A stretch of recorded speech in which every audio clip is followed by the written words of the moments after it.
Hello friends, hope you all are doing well and being safe during this lockdown period.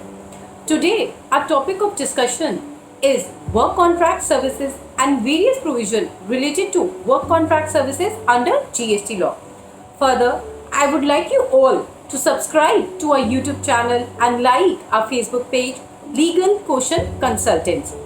In our today's topic, we'll be discussing about definition of work contract services, how it is different from a composite supply, and various provisions like input tax credit, registration, valuation, place of supply in relation to work contract services under GST law. Now let us begin with the definition of work contract services.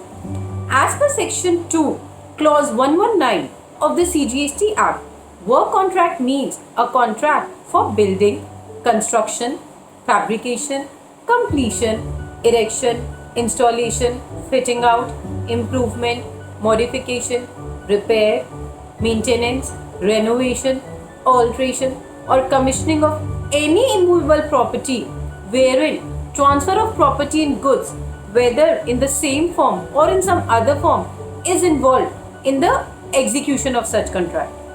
ये तो थी मेरी definition law के according. Now let us understand the meaning of it.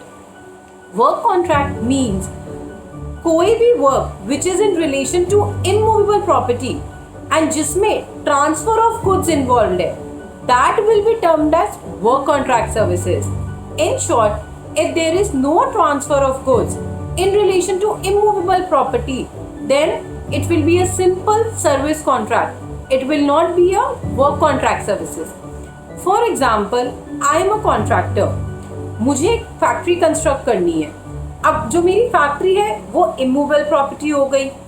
ये factory construct करने के लिए मुझे बहुत सारे मटेरियल की रिक्वायरमेंट होगी एंड बहुत सारे लेबर की रिक्वायरमेंट होगी. Now my labour will be categorised into service category and my material will be categorised into goods category. Hence transfer of goods is involved in relation to immovable property, that is factory. Then it is a work contract services. अब इस factory को construct करने के लिए जो मुझे material की requirement है, that is for example 70 CR की है, और जो मेरी लेबर की कॉस्ट है वो आ रही है 30 CR की. मेरा टोटल प्रोजेक्ट है 100 CR का. माय सिंपल क्वेश्चन इज, जो मैं मटेरियल परचेज कर रही हूँ वो मेरे डिफरेंट डिफरेंट रेट्स पे है, मे बी 5%, 12%, 18%, 28%, और जो मेरी लेबर है that will be charge at 18%. So मेरे जो अमाउंट इनवॉइस रेज होगा, will I bifurcate my material amount और service amount and charge different GST rates, और it will be under the same category? The answer to my question is WCS is always deemed to be a supply of service irrespective of the value of material and labor. इसका मतलब मेरे schedule 2 में GST act के अंदर define करा हुआ है कि वर्क कॉन्ट्रैक्ट सर्विस हमेशा सप्लाई ऑफ सर्विस मानी जाएगी, चाहे मेरी गुड्स की वैल्यू 70 CR हो, 80 CR हो, 90 CR हो, but it will always be considered a supply of service and hence 18% rate will be charged on work contract services. Moving on to our next topic is how a work contract service is different from a composite supply. Now, what does composite supply mean? As per section 2, clause 30 of the CGST Act, composite supply means a supply made by a taxable person to a recipient consisting of 2 or more taxable supplies of goods or services or both or any combination thereof, which are naturally bundled and supplied in conjunction with each other in the ordinary course of business, one of which is a principal supply. इसका मतलब दो या दो से ज़्यादा goods या services जो मेरी नेचुरली बंडल्ड है will be a composite supply. For example, मैंने 1 ईयर के लिए AMC सर्विस ली हुई अपनी कार की. नाउ मैंने अपनी कार की सर्विस के लिए भेजा. इन दैट पे प्रोसेस मेरे गुड्स भी लगेंगे, मेरी सर्विस भी लगेगी. So we can relate goods and services both are involve, but it is not in relation to immovable property. It is in relation to a movable property. That's why it is a composite supply and it will not be a work contract service. Moving on to our next topic is input tax credit in relation to work contract services under GST. We all know what does input tax credit means and how the certain conditions we need to fulfill under the Act to claim the same. However, as per section 17(5), there are certain restrictions being imposed. Now, what does section 17(5) says? Section 17(5) says, notwithstanding anything contained in subsection 1 of section 16 and subsection 1 of section 18 of the Act, input tax credit shall not be allowed in the following cases. Now 17(5)(c) of the Act says input tax credit shall not be allowed in respect of the work contract services when supplied for construction of an immovable property other than plant and machinery, except where it is an input service for further supply of work contract services. इसका मतलब input tax credit मुझे work contract services में in regard to immovable property के case में नहीं मिलेगा except plant and machinery के related या फिर मैं फर्दर वर्क कॉन्ट्रैक्ट की सर्विसेज प्रोवाइड कर रही हूँ. Now let us understand the meaning of the word construction and plant and machinery. Plant and machinery means apparatus, equipment and machinery fixed to earth by foundation or structural support that are used for making outward supply of goods or services or both and includes such foundation and structural support but exclude land, building or any other civil structure, telecommunication towers and pipelines laid outside the factory premises. Construction का क्या मतलब है? Construction means reconstruction, renovation, addition, alteration, repair to the extent of capitalization in relation to the said movable property. Now, अगर आप लोगों ने notice किया हो, वर्क कॉन्ट्रैक्ट सर्विस की definition include the word construction and construction में होता है extent of capitalisation in relation to the said movable property. Now let us again decode section 17(5)(c). 17(5)(c) बोलता है कि इनपुट टैक्स क्रेडिट मुझे नहीं मिलेगा in respect of the work contract services if मैं सप्लाई कर रही हूँ for construction of an immovable property except plant and machinery या फिर मैं फर्दर वर्क कॉन्ट्रैक्ट सर्विसेज ही प्रोवाइड कर रही हूँ. अब कंस्ट्रक्शन वर्ड क्या बोलता है? कंस्ट्रक्शन वर्ड बोलता है कि मैं कोई भी repair, alteration, addition, modification, reconstruction कर रहा हूँ इमूवेबल प्रॉपर्टी का जो अमाउंट मेरा कैपिटलाइज हो रहा है, मैं यहाँ पे जो रिपेयर कर रही हूँ that is of revenue nature. The amount is not being capitalised, hence the client will be eligible to claim the credit of the same. Let me explain you with the help of an example. For example, I am a contractor और मुझे एक factory construct करनी है. मैंने factory construct करके invoice raise किया और वो इनवॉइस मैंने अपने क्लाइंट को दिया. क्या क्लाइंट पे जीएसटी क्रेडिट क्लेम करने का राइट है या नहीं है? Now let us discuss some more example. For example, I am a contractor and I have been given a contract to install a machine on the earth which will be completely fixed to the earth. It will be also producing outward taxable supplies.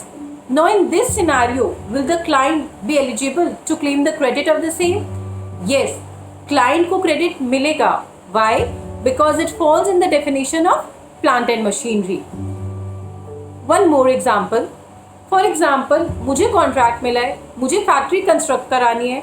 The value of contract is around 200 CR. मैंने अपने काम को सब let out कर लिया है to a sub contractor. Now the sub contractor will raise a invoice on me. He will also charge GST on me. Now will I be eligible being a contractor to claim the credit of the same? Yes, I will be eligible. Why? Because section 17(5) says that input tax credit shall not be allowed in relation to work contract services for the construction of immovable property except in case of plant and machinery, and further if I am also providing a work contract services. Now मैं further work contract service ही provide कर रही हूँ factory construct करके, तो hence I will be eligible to claim the credit of the same. In short, crux of section 17(5) says if a main contractor provide work contract services other than plant and machinery to a company, for example, say in the IT business, then the ITC of GST paid on the invoice by the work contractor will not be available as a credit to the IT company. Second, ITC for work contract can be availed only by one who is in the same line of business and is using such services received for further supply of work contract services. The example I gave you of subcontractor and contractor. And last, when a work contract is for the construction of plant and machinery, then the ITC of the tax paid to the work contractor would be available to the recipient, whatever is the business of the recipient. So this was the crux of section 17(5)(c). Now moving on to our next section is section 17(5)(d). Section 17(5)(d) of CGST Act states that input tax credit shall not be available for any goods or services used by a taxable person for the construction of immovable property other than plant and machinery on his own account, even when used in course or furtherance of business. इसका मतलब input tax credit मुझे नहीं मिलेगा goods और services का regarding construction of immovable property even on his own account, अपने खुद के लिए भी, accept in the case of plant and machinery. For example, I am a contractor, मुझे कॉन्ट्रैक्ट मिला है कि मुझे एक मॉल कंस्ट्रक्ट करना है. Now my client is little doubtful about the quality of material. So he proposed that he will provide me with the raw material and I have to use that material as an input to my construction site. अब in this scenario क्या मेरे client को जो उन्होंने material purchase किया है उसका credit मिलेगा? Let us decode again section 17(5)(d). Section 17(5)(d) कहता है कि goods और material जो purchase करे हैं मेरे client ने even on his own account, खुद के लिए जो मॉल वो कंस्ट्रक्ट कर रहे हैं वो फर्दर लेट आउट करेंगे, उस पे वो रेंट कलेक्ट करेंगे, उस रेंट पे जीएसटी भी पे करेंगे, but still it is for his own account, then he is not eligible to claim the credit of the same except in the case of plant and machinery. So in this scenario he is not eligible to claim the credit of the same. However if a scenario is different, Being me the contractor, अगर मैंने purchase किए होते वो raw material, was I eligible to claim the credit of the same? Yes, as per section 17(5)(c), I was eligible to claim the credit of the same, but my client is not eligible due to restriction in section 17(5)(d). Further, I would like to share a judgment passed in the case of Safari Retreat Private Limited. Let me provide you about the brief facts of the case. The petitioner is engaged in carrying on business activity of constructing shopping mall for the purpose of letting out of the same to numerous tenants and lessees. The petitioner has purchased cement, steel, sand, aluminium, etc. in bulk and also available services like consultancy services, architecture services, legal services. Now these supplies were taxable. Petitioner had accumulated input tax credit in respect of purchase of these input and input services.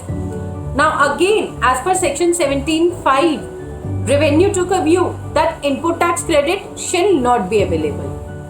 इस case में उन्होंने safari retreat ने बहुत सारा material और services avail करी on his own account. So 17(5)(d) की restriction आ गई and he is not allowed to claim the credit of the same. However, High Court has passed a judgment favoring the assessee that he will be letting out the shops and he will be collecting rent on the same and he will be paying GST on the same. Hence, he should be eligible to claim the credit of the input and input services. However, this judgment has been stayed by the Supreme Court.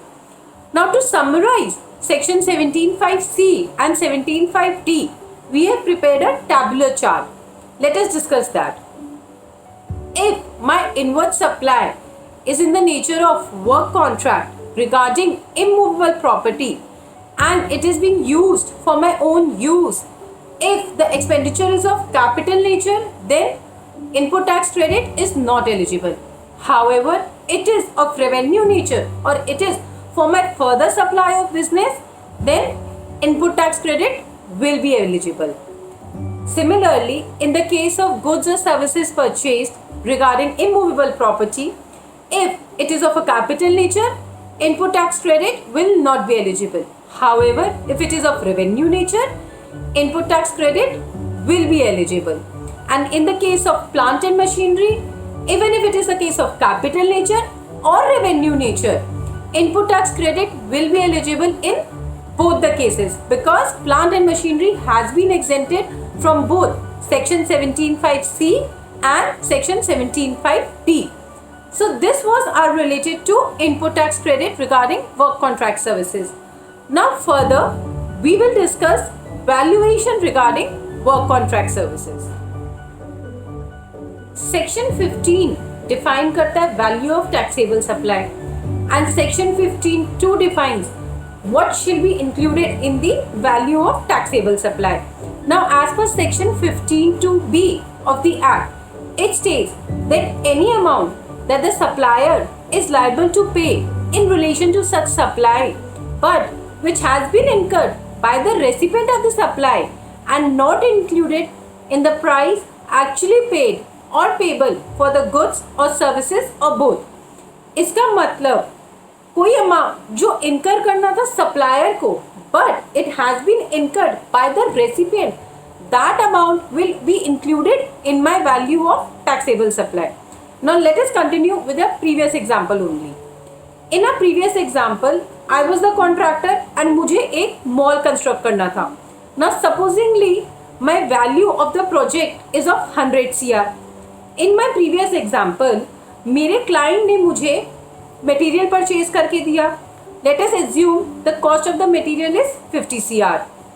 अब whenever I will raise the bill to my client, will it be of 100 CR or 50 CR? Now let us again read section 15(2)(b. Section 15(2)(b कहता है कि जो amount करना था मुझे इनकर contractor को बट वो इनकर करा है रेसिपेंट ने, that means my client, that amount will also be included in the value of taxable supply. So my original contract is of 100 CR.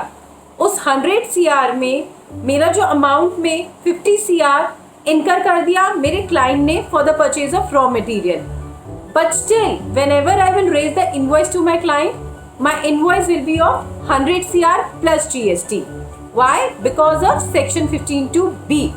Now let us change the situation.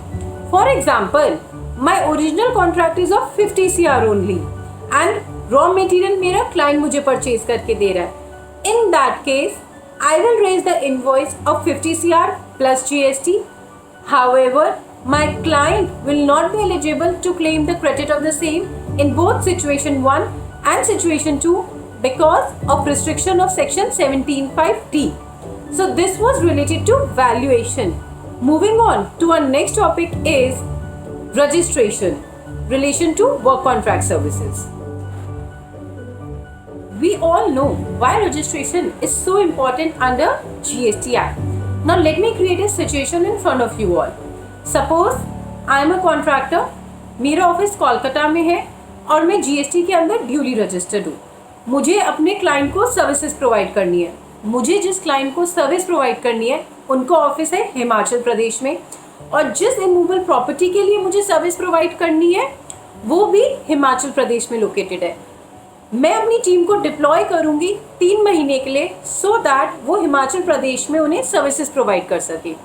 My question is, do I need a separate registration in Himachal Pradesh to provide the services? Now to answer this question, two terms need to be understood. One, what do we mean by fixed establishment? And second, what will be my place of supply? Fixed establishment means a place other than the registered place of business which is characterized by a sufficient degree of permanence and suitable structure in terms of human and technical resources to supply services or to receive services and use services for its own need. इसका मतलब मेरे पास कोई एक permanent establishment है जिससे मैं अपनी services provide भी कर सकती हूँ, सर्विसेज ले भी सकती हूँ. हाउएवर, अब हम डिस्कस करते हैं place of supply provision in relation to immovable property. Now as per the provision of section 12 clause 3 of IGST Act, where the supplier and recipient both are located in India, then the place of supply will be where the immovable property is located. And in case if the immovable property is located outside India, then the supplier and recipient, they both are located in India. In such a case, the place of supply will be the location of the recipient. In our case, supplier and recipient, they both belong to India. So place of supply will be where the immovable property is located, that is Himachal Pradesh. Now I, being the contractor, I do not have any fixed establishment in Himachal Pradesh. So whether I am eligible to get myself registered under GST or not? No. Why? Because I do not have any permanent establishment. However, अगर मेरा कोई office होता, कोई fix establishment होती हिमाचल प्रदेश में, in that scenario I would be eligible to get myself registered under Himachal Pradesh. Moving on to our next topic is an advanced ruling which has been recently passed in the case of T&D Electricals. The case is very simple. जो contractor है वो राजस्थान में registered है और जो client है जिसको उसे सर्विस प्रोवाइड करनी है वो भी राजस्थान में रजिस्टर्ड है. एंड जिस इमूवेबल प्रॉपर्टी के लिए प्रोवाइड करनी है that is located in Karnataka. So in this scenario following questions were raised. पहला क्वेश्चन, क्या कॉन्ट्रैक्टर को कर्नाटका में रजिस्ट्रेशन लेने की रिक्वायरमेंट है या नहीं? Now the answer is we have recently gone through. If there is a permanent establishment of contractor in Karnataka, then he need to take a registration. Otherwise, there is no need to take a separate registration. Second question, contractor जो राजस्थान में उसने goods purchase करे हैं राजस्थान में, but उन्होंने goods directly जहाँ पे immovable property है site पे ही provide करा दिए हैं. इस केस के अंदर क्या CGST, SGST will be levied or IGST will be levied? It is a simple case of bill to ship to. So in this case, CGST and SGST will be levied. And the third question, contractor ने goods purchase करे कर्नाटका में, उन्होंने directly ship करवा दिए कर्नाटका में where the immovable property is located, and bill उन्होंने raise करवाया है राजस्थान पे. Now whether IGST will be levied or CGST, SGST will be levied, again a simple case of bill to ship to, IGST will be levied on the invoice to the contractor. So this was a brief discussion about work contract services under GST. I hope it will be useful to all of you. Further, I would request you all to like to our Facebook page and subscribe our YouTube channel. Till then, stay home, stay safe. Thank you.